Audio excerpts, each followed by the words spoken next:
How to change language in Google Chrome.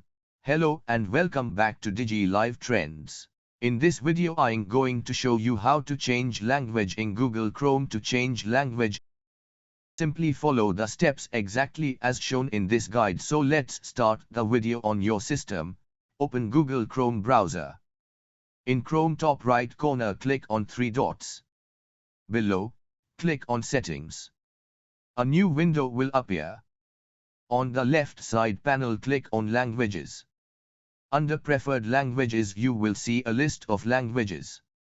To add a new language, click on Add Languages button. You will now see a long list of available languages. Scroll through the list and find the language you want to add.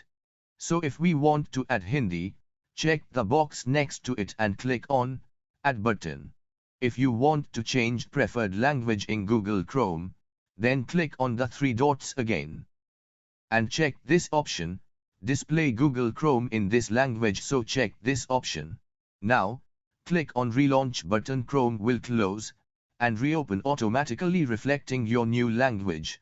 This is how you can simply change language in Google Chrome. So guys, if you enjoyed this video, please hit like and subscribe to our channel. Thank you for watching. See you soon in the next one. Take care. Bye bye.